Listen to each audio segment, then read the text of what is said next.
Olá, seja muito bem-vindo, seja muito bem-vinda a mais um vídeo do meu canal. Meu nome é Liliane, eu sou espírita e no meu canal, que aliás eu já peço a você se inscreva no meu canal, é muito importante a sua inscrição. Curta, compartilhe, ative o sininho, assim que eu publicar mais um vídeo você vai ser avisado. Então, nesse meu canal, eu procuro desenvolver temas à luz da doutrina espírita. E hoje, o tema central é o Livro dos Espíritos. Nós vamos ver as questões de 258 a 273, escolha das provas. Como eu já falei em vídeos anteriores, a ideia não é esgotar, esmiuçar o estudo do Livro dos Espíritos, mesmo porque isso demoraria muito mais do que uma encarnação. É trazer em linhas gerais o assunto e aí vocês vão e complementam lendo no Livro dos Espíritos, meditando, pensando, né, sobre o tema proposto. É essa a ideia. E é claro, saber como isso se aplica à sua vida, senão não tem sentido. Então, na questão de número 258, Allan Kardec perguntou aos espíritos: no estado errante e antes de começar nova existência corpórea, o espírito tem consciência e previsão das coisas que lhe vão acontecer durante a vida? Bom, para a gente entender uma resposta, a primeira coisa é entender bem a pergunta. Então, quando Allan Kardec coloca no estado errante, Kardec, ele é um professor, um pedagogo por excelência. Então, ele vai construindo paulatinamente os conhecimentos e vai desenvolvendo o tema.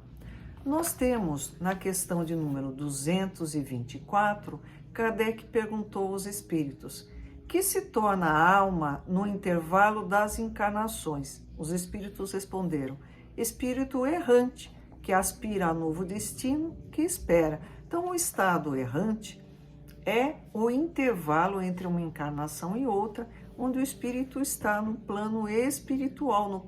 Aí ele vai escolher as suas provas, ele sabe tudo o que vai acontecer na sua vida, nos mínimos detalhes. Então, eu estou lá aguardando para reencarnar. E aí eu sei o que vai acontecer, eu já tenho, olha, quando eu tiver 40 anos, eu vou sofrer um acidente, vou quebrar a perna direita e vou precisar de cirurgia. É assim que acontece?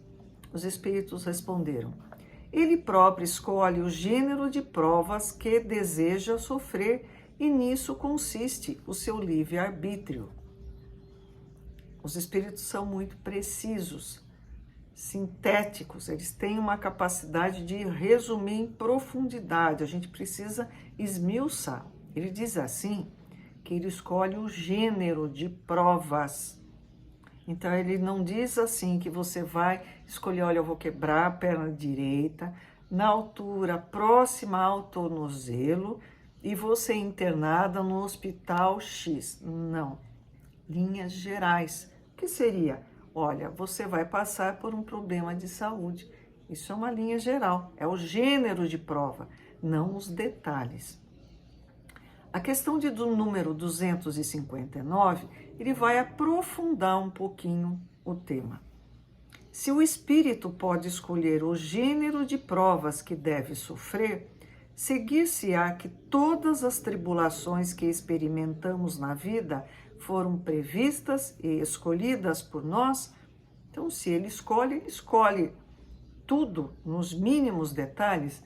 Os espíritos responderam: tudo não é bem o termo, porque não escolhestes nem previstes tudo o que vos sucede no mundo, até as menores coisas. Escolhestes apenas o gênero das provações. Os detalhes são consequência da posição em que vos achais e muitas vezes das vossas próprias ações. Então, imagine, eu quero sair de Amparo e vou para Campinas. Eu planejo a minha viagem. Não, olha, vou Amparo, Arcadas, Pedreira, Jaguariúna, Campinas. Linhas gerais. Ou eu posso planejar assim. Não, olha, eu vou a Amparo, entro por Santo Antônio de Posse, vou lá, cruzo e chego em Campinas. Então, eu posso fazer opções gerais, mas eu não posso prever, olha, no quilômetro 125 da rodovia, um cachorro vai atravessar a pista e eu vou bater nele. Não, esses detalhes não. Então, nós temos uma visão geral. Detalhes, nós não conseguimos alcançar tudo isso. Se o espírito quis nascer entre malfeitores, por exemplo, sabia a que arrastamentos se expunha, mas ignorava quais os atos que viria a praticar. Esses atos resultam do exercício da sua vontade ou do seu livre-arbítrio. Ao escolher tal caminho, sabe o espírito que gênero de lutas terá que sustentar. Sabe, portanto, a natureza das vicissitudes que irá encontrar, mas ignora quais os acontecimentos que o aguardam. Os detalhes secundários se originam das circunstâncias e da força das coisas. Só os grandes acontecimentos, os que influem no destino, estão previstos. Se escolhes um caminho acidentado, sabes que terás de tomar muitas precauções, porque grande é a probabilidade de caíres. Ignoras, no entanto, em que trecho cairás, mas é possível que nem caias, se fores bastante prudente. Se, ao passar pela rua, uma telha lhe cai na cabeça, não creias que estava escrito, como se diz vulgarmente. É simplesmente você passou e aconteceu um acidente. Então, não é que está tudo nos mínimos detalhes.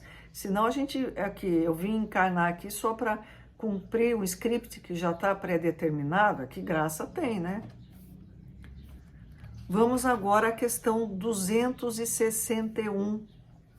Nas provações por que deve passar para alcançar a perfeição, porque nós sabemos que nós somos criados simples e ignorantes. A nossa meta é a perfeição.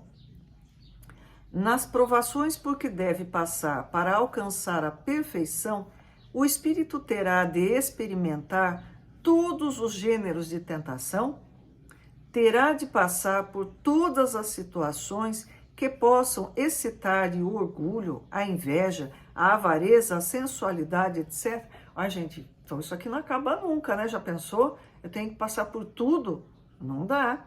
É como se eu fosse iniciar o ensino fundamental, primeira série, tem A, B, C, D, eu tenho que fazer a primeira série A, primeira série B, primeira série C, primeira série D e primeira série E. Não dá, né? A gente fazendo as nossas escolhas, as nossas opções. Os espíritos respondem: certamente não, pois sabeis que há os que tomam desde o princípio um caminho que os livra de muitas provas. Então, voltando àquele exemplo, muitos alunos acabam fazendo primeira série A, primeira série B, porque ele é reprovado sistematicamente, então ele volta para refazer o que ele fez mal feito. Mas aquele que se deixa arrastar para o mau caminho, corre todos os riscos desse caminho. Pode um espírito, por exemplo, pedir a riqueza e esta lhe ser concedida. Então, conforme o seu caráter, poderá tornar-se avarento ou pródigo, egoísta ou generoso, ou ainda entregar-se a todos os prazeres da sensualidade, o que não quer dizer que deva passar forçosamente por todas essas tendências. As escolhas que nós fazemos, elas se refletem nas provas pelas quais nós passamos. 262. Como pode o espírito que, em sua origem, é simples e ignorante e sem experiência, escolher uma existência com conhecimento de causa e ser responsável por essa escolha? Então, né, a gente pede para a pessoa escolher, mas ela não tem condições ainda. eu vou falar para uma criança que está sendo alfabetizada para ela escolher que livro ela quer ler, né? Qual o melhor caminho para ela ser alfabetizada, se é o método A, B ou C? Não. Ela vai, no início, vão fazer as escolhas por ela. À medida que ela vai evoluindo, ela vai se desenvolvendo e fazendo suas próprias escolhas. Os espíritos respondem assim: Deus lhe supre a inexperiência, traçando-lhe o caminho que deve seguir, como fazes com uma criança desde o berço. Contudo, pouco a pouco, à medida que o seu livre-arbítrio se desenvolve, ele o deixa livre para escolher. E só então é que muitas vezes o espírito se extravia, tomando um mau caminho por não ouvir os conselhos dos espíritos bons. É a isso que se pode chamar a queda do homem. Dizem, né, que quem não escuta cuidado, escuta coitado. Então, os bons espíritos estão nos inspirando a termos opções melhores na vida. E a gente se faz de surdo, as consequências vão chegar. E é assim, à medida, né, que vai se desenvolvendo o potencial, vai evoluindo, ele vai fazendo escolhas melhores e vai fazendo mais escolhas. É sempre uma proporção. Quanto mais evoluído o espírito, maior é o livre-arbítrio. Quanto menos evoluído, menos livre-arbítrio, menos liberdade de escolha ele tem. 264. O que guia o espírito na escolha das provas que queira sofrer? Como é que ele escolhe isso? Ele escolhe de acordo com a natureza de suas faltas, as provas que o levem a expiá-las e o façam progredir mais depressa. Uns, portanto, impõem a si mesmos uma vida de misérias e privações a fim de tentarem suportá-las com coragem. Outros querem experimentar as tentações da riqueza e do poder, muito mais perigosas pelo abuso e mau emprego que deles se possa fazer, e pelas paixões inferiores que uns e outros desenvolvem. Outros, finalmente, querem ser aprovados nas lutas que terão de sustentar no contato com o vício. 266. Não parece natural que se escolham as provas menos dolorosas? Kardec falou, poxa, né? Por que eu vou escolher uma prova dura, né? Não pode alguém pensar dessa maneira? Os espíritos responderam curto e grosso. Para vós, sim. Para o espírito, não. Quando este se desprende da matéria, a ilusão acaba e outra é a sua maneira de pensar. Ele não vai querer o caminho mais fácil, que geralmente o caminho mais fácil é o que mais traz dor de cabeça depois. 269. O espírito pode enganar-se quanto à eficácia da prova que escolheu. Eu posso fazer uma má escolha, né? Dentro do meu livre-arbítrio? Os espíritos responderam, pode escolher uma que esteja acima de suas forças e sucumbir. Também pode escolher uma que não lhe traga proveito algum, como buscar, por exemplo, vida ociosa e inútil. Mas então, voltando ao mundo dos espíritos, percebe que nada ganhou e pede outra para reparar o tempo perdido. Ele viu que perdeu tempo, vai ter que voltar e fazer tudo de novo. 270. A que se deve atribuir as vocações de certas pessoas e a vontade que sentem de seguir uma carreira, de preferência a outra? Então tem gente que é abençoada, já sabe o que quer fazer da vida. Como é que é isso?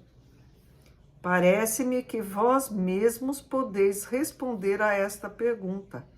Não é a consequência de tudo o que dissemos sobre a escolha das provas e sobre o progresso realizado em existência anterior?